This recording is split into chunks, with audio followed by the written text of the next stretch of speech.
Dear colleagues, in today's lecture I am going to go through the structure of compilers. So first, let's take a look at what is a compiler, what is the aim of this subject, what is the structure of a compiler, and I'm going to go through a brief summary of each of the steps. The presentation is mainly depends on the topics of the book Compilers, Principles, Techniques and Tools. So what is a compiler? Actually, it is a software which results a text in a target language from a text in the source language. Meanwhile, in any step, it can result error messages. In computer science, we are speaking mainly about compilers of programming languages. In this case, the target language is typically a machine code or assembly, and the source language is a program in a higher level programming language like C, C++, Java, Python, and so on. However, if we take a look at a program from this perspective, each program has some kind of input written in a language and has an output written in another language. And meanwhile, any program can output error messages as well. So, from this view, any program, any software can be considered as a compiler. So anyone who would like to prepare a software has to be familiar how to define the output of a software and how to process an input to a software. That's why I think the skills to be achieved during this course will be useful for anyone preparing softwares. So I'm going to teach you how to define languages, how to interpret languages algorithmically, and to make it easier to take difference between how easy is a language to interpret. For example, if we add an arithmetic expression to a mathematical solver in a form like 2 plus 1 multiplied by 6, it can be processed easily. In contrast, if we tell a story to a computer about a snail traveling 1 meter per hour upward on a vertical wall starting from 2 meters and try to ask the computer to ask a question how high the snail will be 6 hours later, it is a much harder question to answer algorithmically. We have to note that typically the languages we are going to process are based on textual description. And languages can be graphical as well. However, all the graphical languages can be has some kind of textual description. For example, UML, the Unified Modeling Language, is a graphical language consisting of a series of diagrams. However, it has a standard form how it is stored in the XML. Similarly, if we are thinking about graphical user interfaces, there exists a source code presenting the graphical user interface and resulting in it. And the source code can represent the graphical user interface, so it has a description in text as well. Okay, take a look at the structure of a compiler. Actually, typically in a reference model, it has 6 steps. The first 3 of them is about analysis of the input, and the last 3 is about the generation of the text in the target language. The first step is lexical analysis, where the inputs series of characters in the source text is to be grouped together into the smaller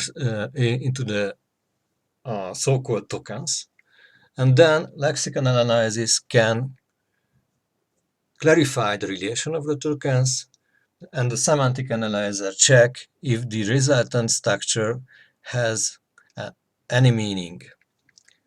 And in the fourth step, we are going to generate a representation of the source language,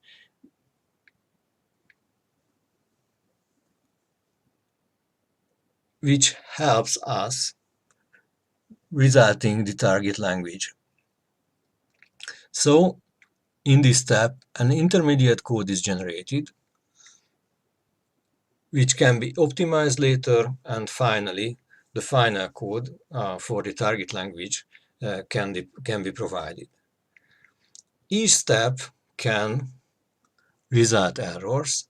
That's why the error handler is connected to each of these steps. And also, the symbol table as a data storage can be utilized by each of these steps. Let's see these steps one by one. So, at first look, the input text is a series of characters, and we are going to identify certain groups of neighboring characters. For example, identifiers and operators and numbers. So if there are numerical characters next to each other, we assume it represents a number. If we have characters of the English alphabet written next to each other, we assume it is a special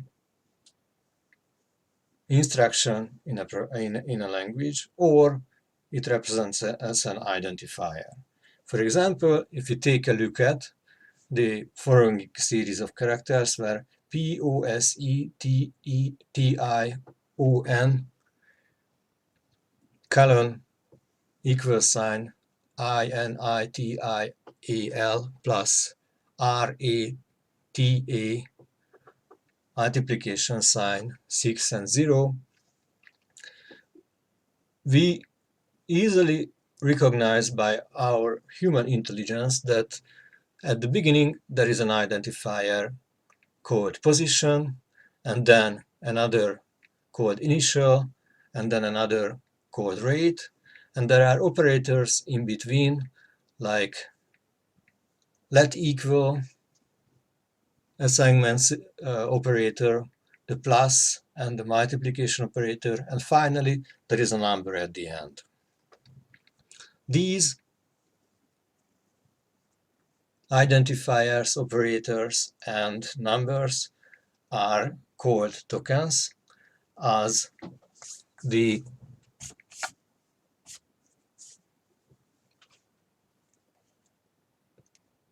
sequence to be the input, the further processing like syntax and semantic analysis. In lexical analysis, the white space characters between the tokens are omitted. However, it's worth remember the eliminated number of them. For example, in the case of reporting errors, we have to be able to specify the line number and position. Otherwise, from the taking into account the meaning of the input, it is typically doesn't matter. And the analogy in a natural language to the tokens are the words in a sentence. Syntax analysis is the next step, also known as the hierarchical analysis or parsing, where the tokens are organized into a hierarchy according to grammar rules. For example, we have rules like every identifier is an expression, every number can be an expression as well, and if we have two expressions, then a two expression with a multiplication sign in between can be an expression as well, and ID is an identifier, and explicit expression then ID and assignment operator expression can be an instruction. And such rules can be applied to set up a so-called syntax tree describing the hierarchy of syntax symbols which are assigned to tokens. And these are the rules how sentences are constructed, similar to the rules how sentences are constructed in a natural language. And the result of the syntax analysis is a syntax tree, like in the figure. Semantic analysis is mainly checking if the formally correct text has any meaning, or it makes sense in the form which looks to be formally correct, as it has been verified by the lexical and syntax analysis. And the typical task of the semantic analysis is type checking. So for example, if at both sides of the assignment operator we have the same type of variables and constants.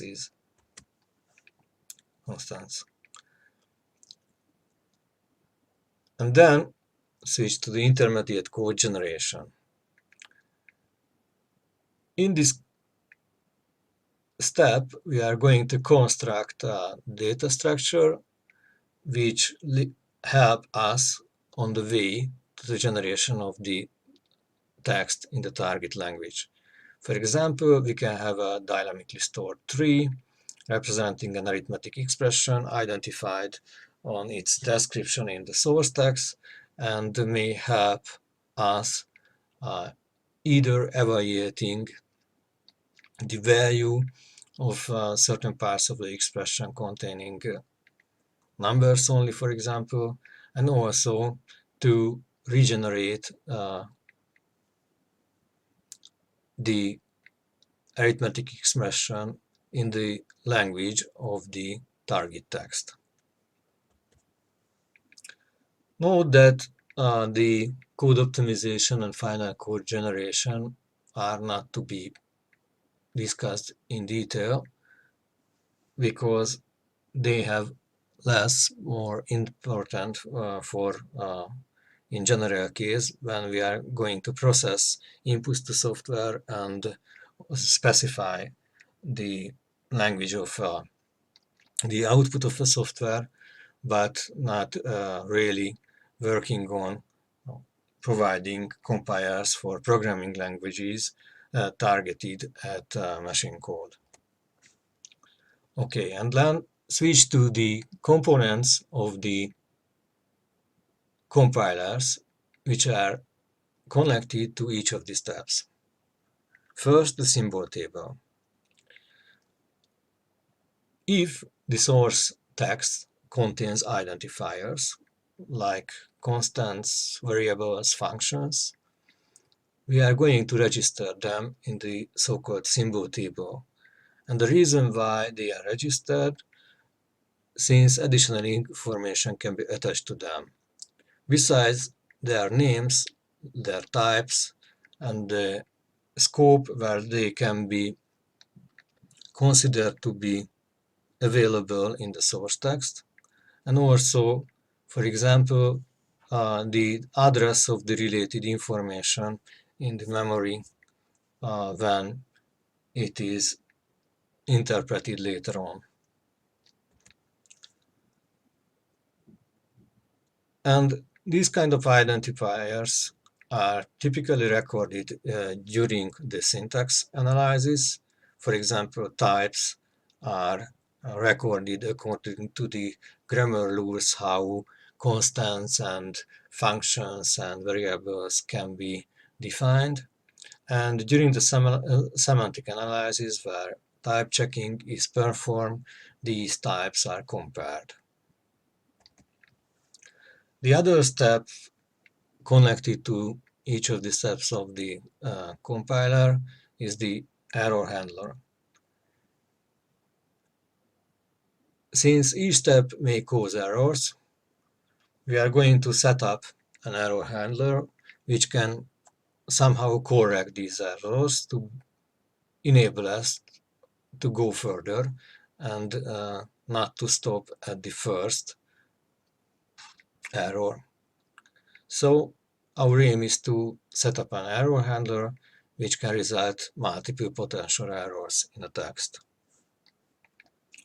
And in this case, the number of errors is assumed to be equal to the number of equal to the minimal number of operations required to make the source text processable. So, as a summary, I can say that this short introduction on the structure of the compiler included its structure and brief summary of its steps. Thank you for your attention.